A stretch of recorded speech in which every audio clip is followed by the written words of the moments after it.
BEC Bliss Pugaro and BEC Malikdem. May 12, BEC Lulamaan, BEC Santa Ines, and BEC Borac.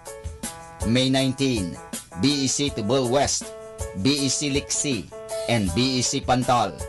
May 26, BEC Uraw West, BEC Cabanbanan Centro, and BEC Bukaw. And that's the schedule of Barangay BEC Saturday Masses at 4:30 in the afternoon for the month of May 2018. May 31, Misa de Gracia Mass at 4 o'clock in the afternoon, to be followed by Santa Cruzan Procession at 5 o'clock in the afternoon.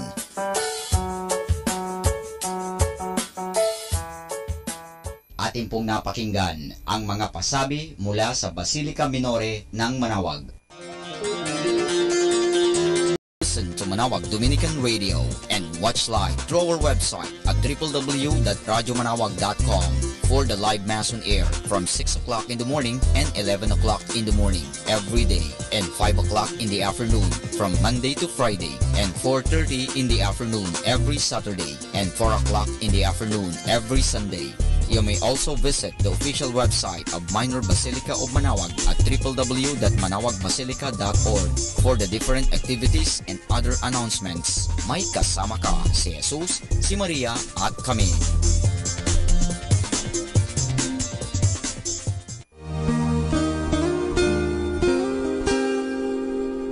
The Association of Religious Men and Women in the Archdiocese of Lingayen Dagupan, in cooperation with Manaoag Dominican Broadcasting Incorporated, invites you to listen the program Ang Forever Ko sa Diyos. Ang Forever Ko sa Diyos. We will be talking about vocation. Vocation started at young age. Pwede yun, yes. And then when I was in college, naramdaman ko po ulit yun. Naalala ko yun nung bata ako na, ay gusto ko pala, naalala ko. We invite everyone to listen and join in the program Reflections with Mary. Reflections with Mary. A program that shares some reflections regarding this Sunday's Gospel. Reflections with Mary. Reflections with Mary with Father Chuck and Sister Clarina. Ano naman ang nakikita mong sinabi mo nga it is both negative and positive? Ano nakita mong positive? In a positive way po, Father, na meron yung time na, siguro time na niya para hindi na siya masyadong mahirapan. Every Sunday from 8 o'clock to 9 o'clock in the evening, only here at Manaoag Dominican Radio, Blessing Radio. May kasama ka si Jesus, si Maria at kami.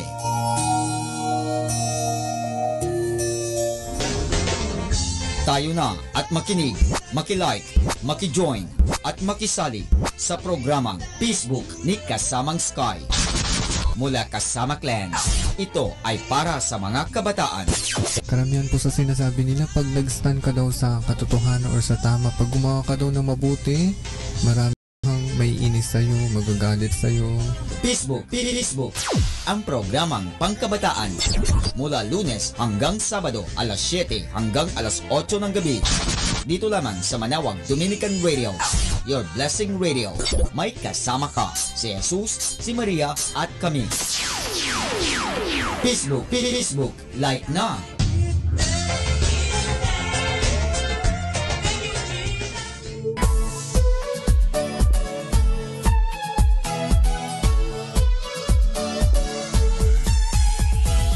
Halina at sama-samang makinig sa programang Ang Kristiyanong Pamilya at Iba Pa ni Kuya Bobot at Ate Lea mula Lunes hanggang Sabado, alas 8 hanggang alas 9 ng umaga at alas 8 hanggang alas 9 ng gabi. Ayain at isama ang buong pamilya sa panonood at pakikinig. Log on sa our website at www.radiomanaoag.com. Ang Kristiyanong Pamilya at Iba Pa, ang programang hitik at puno ng talakayang napapanahon. Ang opinyon mo at saloobin ay napakahalaga para sa mga pangarap at ambisyon ng bawat isa. Sama-sama tayong magbigay ng impormasyon, edukasyon at inspirasyon sa bawat isa at sa buong pamilya at salipunan. Ang Kristiyanong Pamilya at Iba Pa ni Kuya Bobot at Ate Lea mula Lunes hanggang Sabado, alas 8 hanggang alas 9 ng umaga at alas 8 hanggang alas 9 ng gabi. Dito lamang sa Manaoag Dominican Radio. May kasama ka si Maria at kami. More than ever, we need Catholic radio station like Manaoag Dominican Radio FM.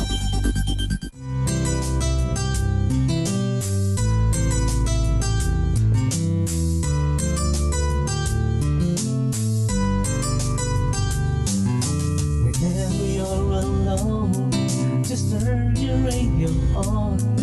It will comfort you with the songs of love, with words from our God. 'Cause you have a company, you have a friend in here. Manaoag Dominican Radio, with the songs that call you to God. You have a company, 'cause we are a family. Manaoag Dominican Radio, with the songs that bring you to God. You have Manaoag Dominican Radio FM.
habits. You and I are creatures of habit. Our daily life runs along a path of habits. The way we walk or talk or eat or dress or write, the way we work or pray or come early, all this we do by force of habit. We usually walk along a certain path or road. We usually read a certain part of the newspaper. We usually shop at a certain store. We are used to doing it that way. It is habitual with us. A habit like this is an automatic way of doing something. Quite possibly, it took years to learn. Habits do not suddenly appear in our lifestyle. A habit is like a grove in our subconscious mind. It is like the path we develop in the bush by often walking on it. Afterwards, we follow it without thinking. Habits can of course be good or bad. We can be habitually calm or impatient, habitually honest or habitually liars. We can come early or late for everything because of habit. Perhaps it took a lifetime to develop this. The best time to learn good habits is during childhood. There is an old saying like this: the way you bend a tree is the way it will grow up. We learn most habits by imitating other people. It is useless for a mother to scold a boy for using bad language when all he did was to imitate his father. We must remember that other people are always watching what we do. As someone puts it, what we can speak so loud that people cannot hear what we say. Getting rid of a bad habit takes a long, patient, continuous effort. A person who is habitually lazy or stubborn or untruthful will probably go to the grave that way. That is his handicap in life. In the same way, people can grow up to be kind, generous, helpful, cheerful, and religious if they start early in life. You are still young. It is never too late to start. It is a very good investment. And this is Father Butch Bombasi OP giving you a thought for today. And our thought for today is habit. Do you feel that life is stagnant, that you are not growing? Listen to God's voice. He may be asking you to change your strategy. Don't be attached to how you did things before, because what brought you to where you are now may not bring you to where you want to go. Always be a channel of His blessing.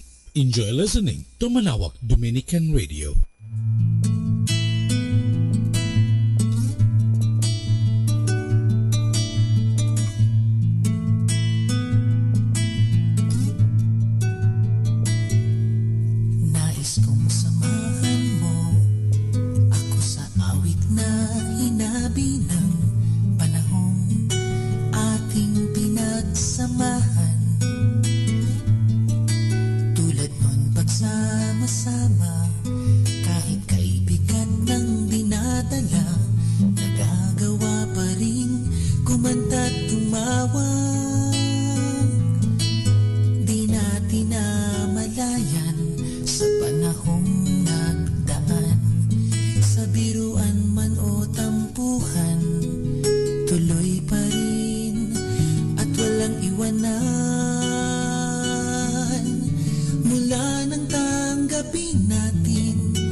May ilang nagtataka ang saya, katulad din naman tayo ng iba. Ang hindi nila alam, may pangarap na inaasam, hinahabit, pinagsasaluhan.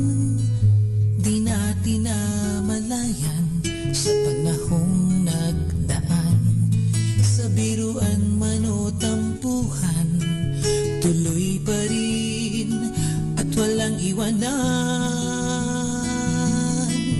Mula nang tanggapin natin ang bawat isa, isang bagong lakas ngayon'y ating nadarama. Dahil sa isa't isa'y wala na ang kaba, at hamon man ay mag-iba, alam kong kasama ka. Mula nang tanggapin natin ang bawat isa, isang bagong lakas ngayon'y ating nadarama. Dahil sa isa't isa'y wala na ang kaba, at hamon man ay mag-iba, alam kong kasama ka. Alam kong kasama ka. Alam kong kasama ka. Alam kong kasama ka.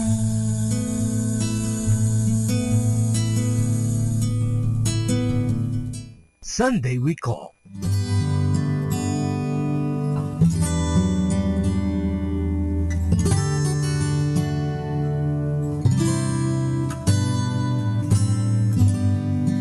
Come as you are, come and drink from the living water. Flowed from his hands, flowed from his side.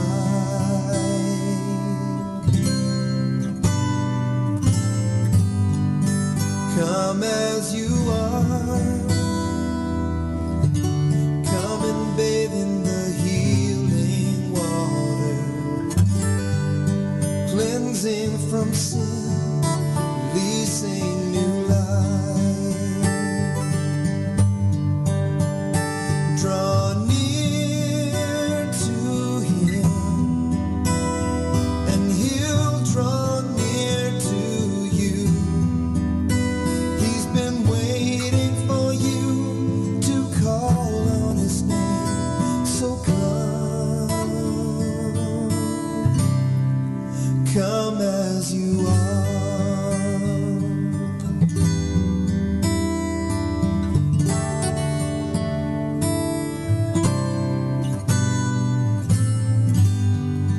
Come as you are. Come and drink from the living water. Flowed from his hands, flowed from his side.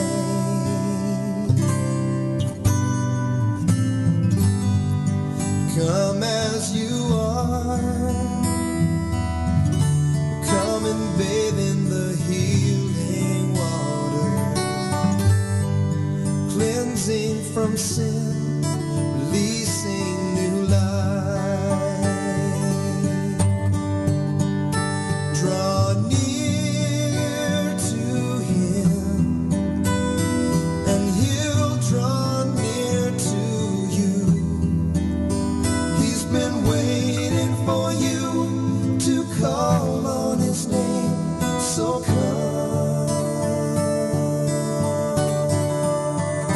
draw near to him, and he'll draw near to you.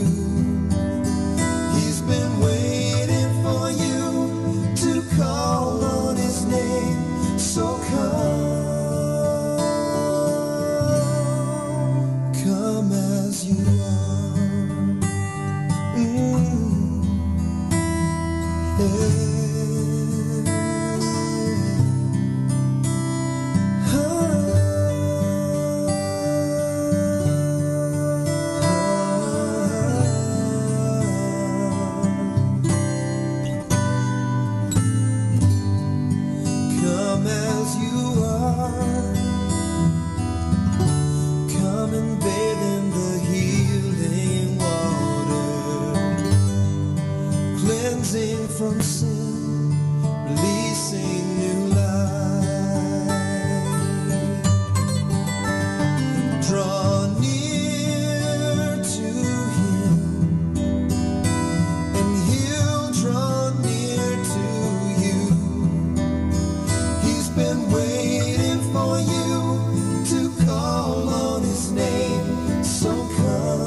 Come as you are. Oh, yeah.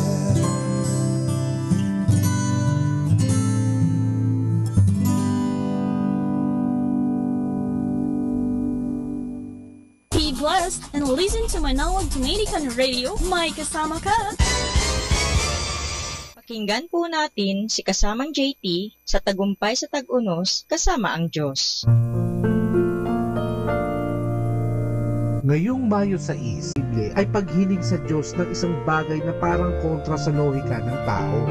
Nahihirapan tayo sa pananalangin hindi lamang dahil di tayo natural.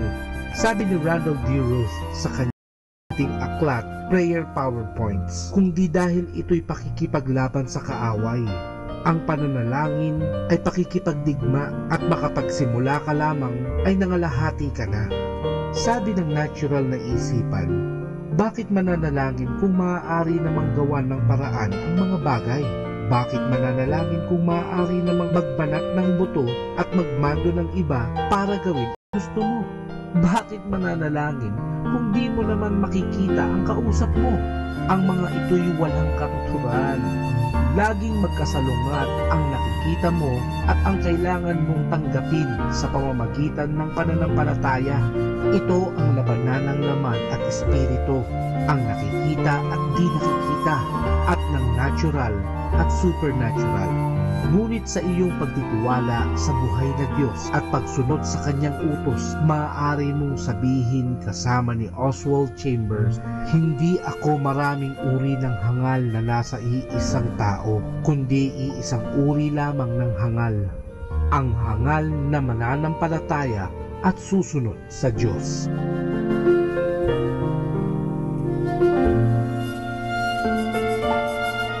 Lord, I am not going to wait until everything will be better and until all the pains disappear in my life. I am thanking you right now.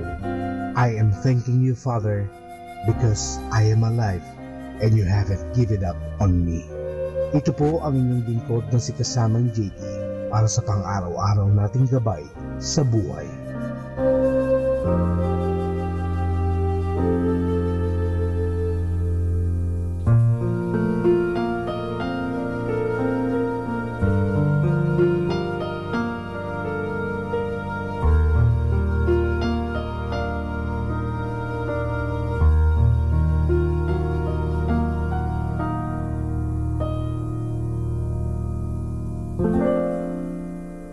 Atin pong napakinggan si kasamang JT sa Tagumpay sa Tag-Unos kasama ang Diyos sa inspirasyon ni Harold J. Sala. Dito po lamang sa Manaoag Dominican Radio. May kasama ka, si Jesus, si Maria, at kami.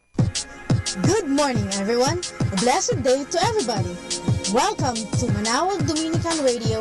May kasama ka.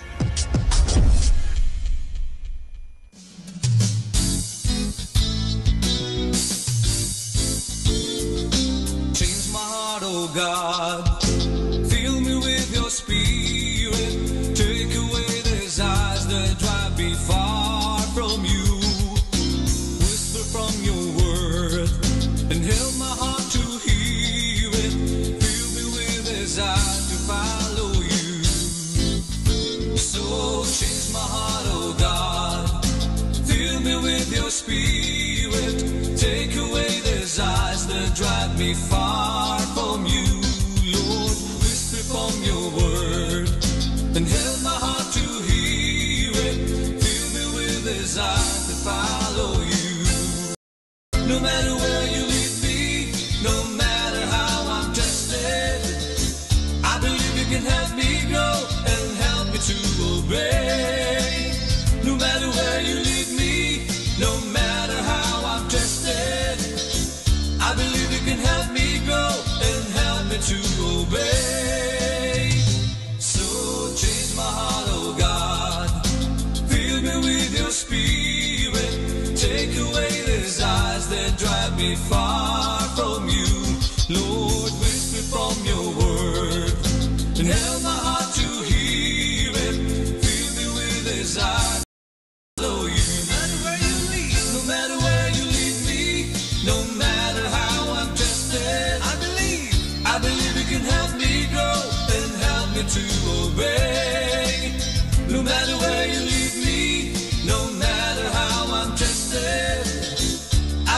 can help me grow and help me to obey.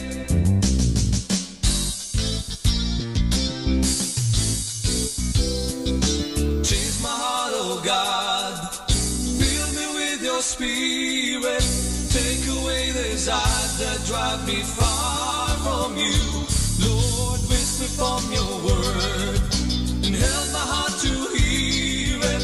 Fill me with desire to follow you. Lord, change my heart, oh God. Change my heart. Fill me with your spirit. Take away the desires that drive me far from you. Lord, whisper from your word and help my heart to hear it. Fill me with desire to follow you. You should help me, Lord. Fill me with desire to follow you. Wanna follow you. Fill me with desire to follow you. 102.7. 102.7.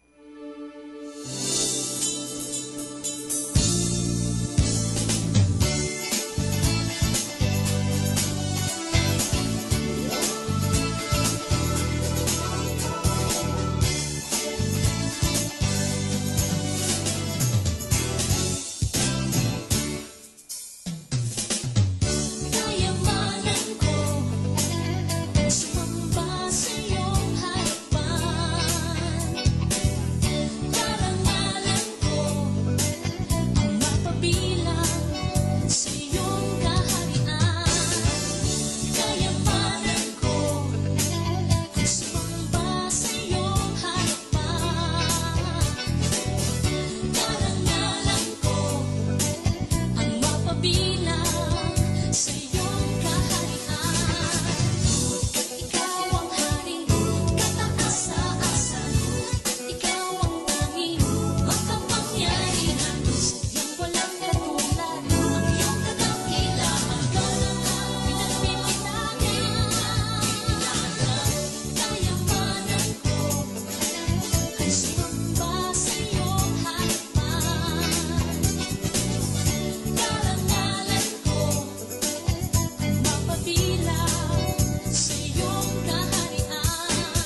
102.7. Manaoag Dominican Radio.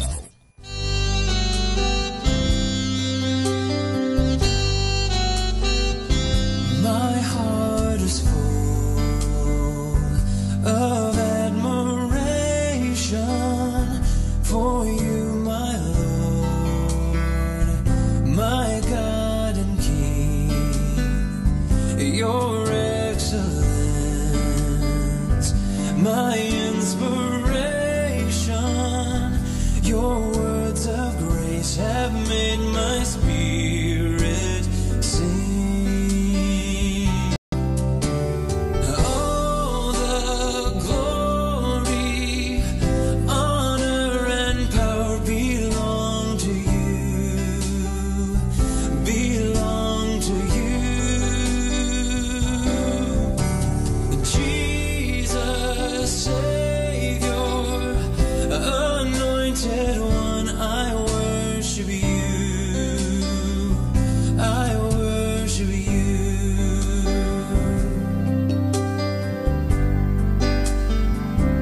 You love what's right and hate what's evil, therefore your God sets you on high, and on your head pours oil of gladness, while fragrance fills your royal palaces. All the glory, honor, and power belong to you, belong to you. Jesus, Savior, Anointed One, I worship you, I worship you.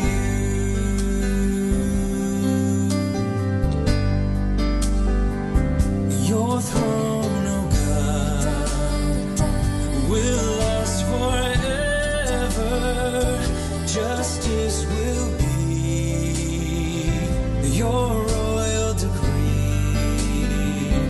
In majesty, ride out victorious for righteousness, truth, and humility.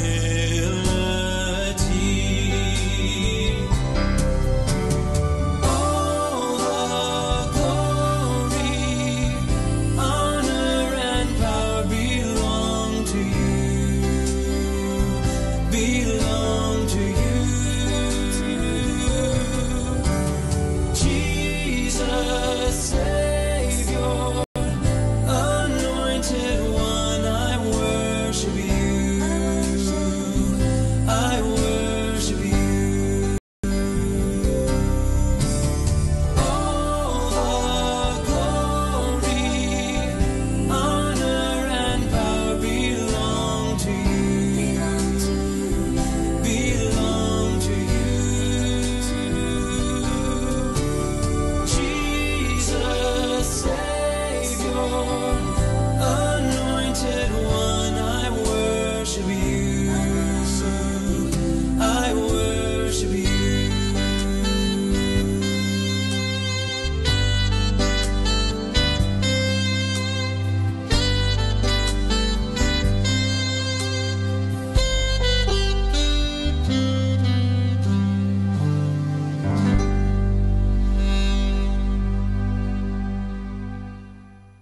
Be blessed and listen to Manaoag Dominican Radio. May kasama ka. Kaibigan, saglit lang. Ito po nga pala si Father Boots Bombasi, OP. May ikikwento po ako sa inyo. Ang pamagat ng kwento natin ay ang resibo para kay San Pedro. Minsan ay may isang Katolikong Indian na kasama sa isa sa mga tribo sa Canada. Ang nangumpisal sa pari. Sinabi niya sa pari na siya ay magnanakaw ng $2 sa isang mayamang tao na walang reliyon. Sinabi sa kanya ng pari na kailangan isauli niya ang ninakaw niyang iyon. Agad namang tinupad ito ng Indian, iyon na nagpabinyag sa pangalang John Baptist. Nang makita niya ang mayamang tao na ninakawan niya, ay sinabi ni John Baptist, "Ninakawan kita," sabi ng pari, "isauli ko sa iyo ang pera." "Anong perang iyon?" tanong ng mayaman. "Ang 2 dolyar na ninako ko sa inyo," sagot ni John Baptist. "Ako, masamang Indian."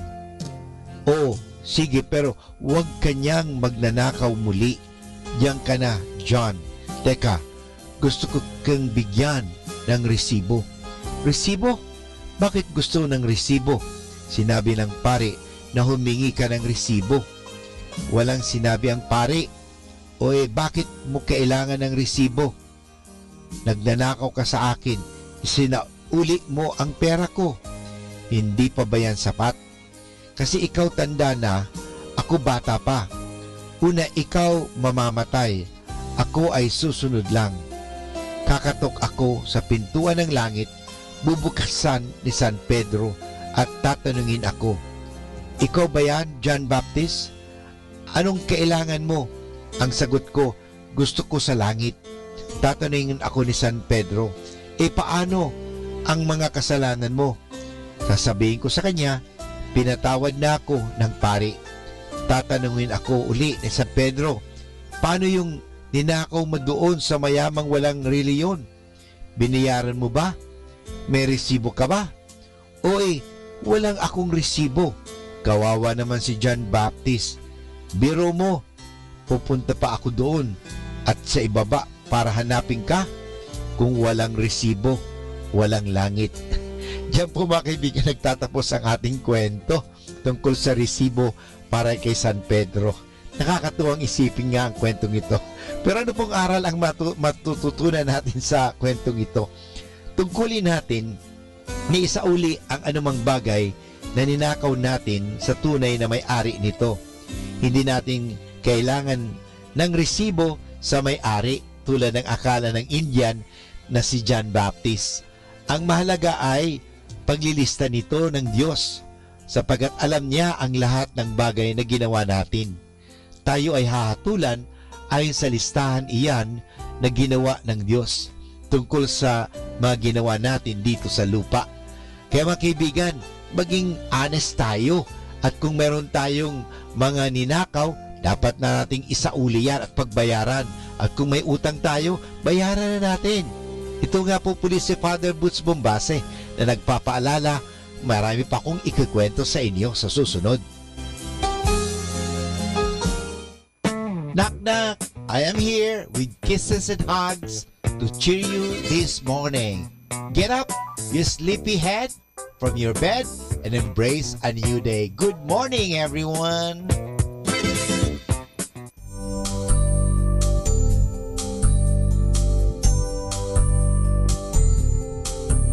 We are marching in the light of God. We are marching in the light of God. We are marching in the light of God. We are marching in the light of God. We are marching, we are marching, oh, we are marching in the light.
marching in the light of God.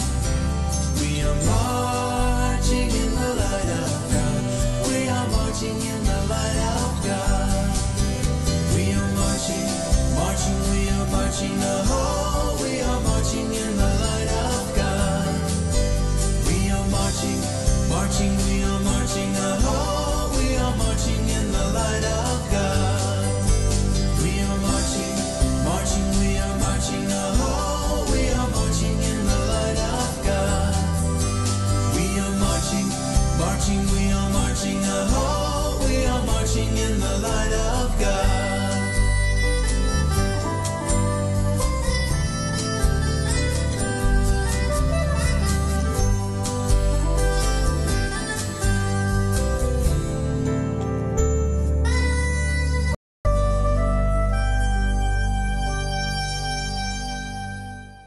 Stay tuned. God bless you.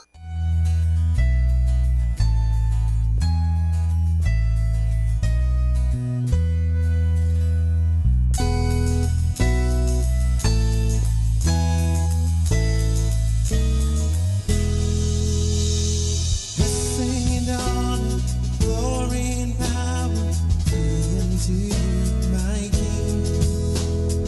You made the heavens, now all of creation bows down at your beautiful feet.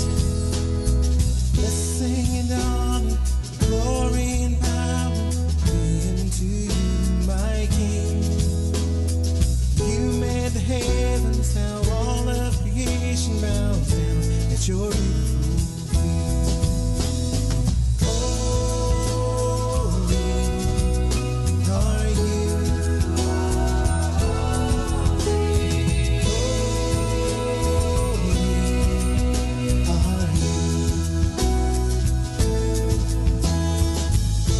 To the one on the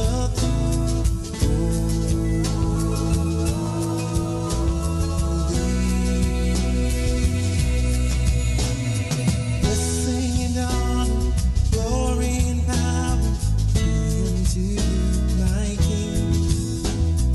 You made the heavens, now all of creation bows down at your beautiful feet.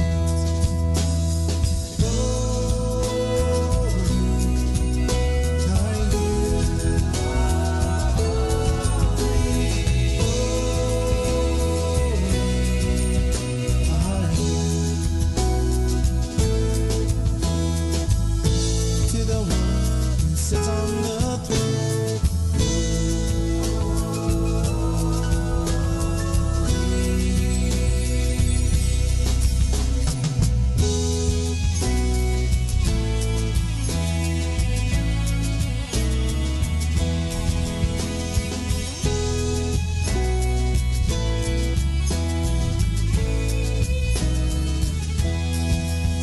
And to the Lamb that was slain,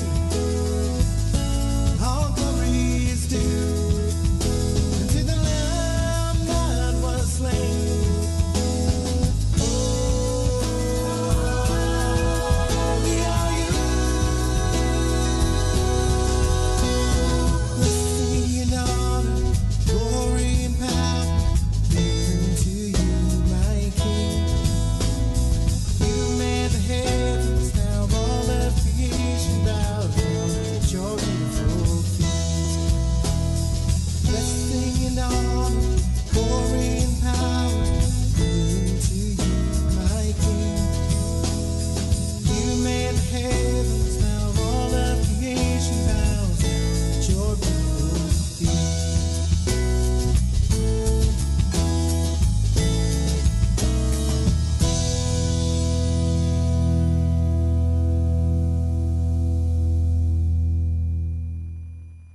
Sunday we call.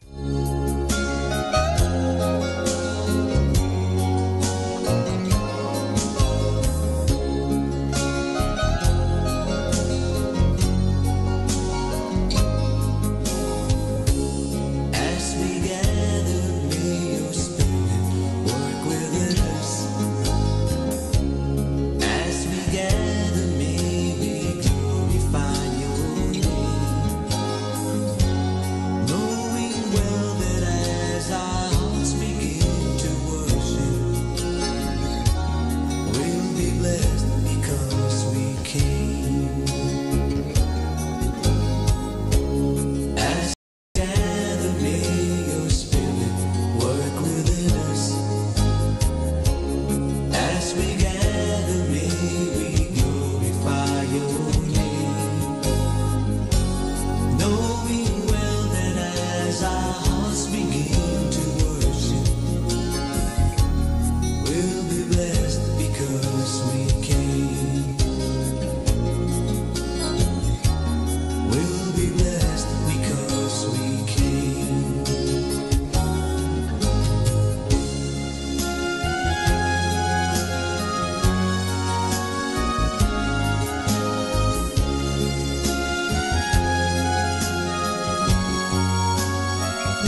Great is thy faithfulness, O Lord. Great is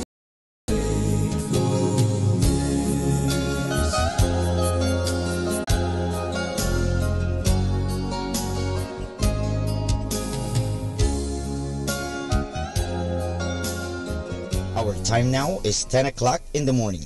Let us now have our time check prayer.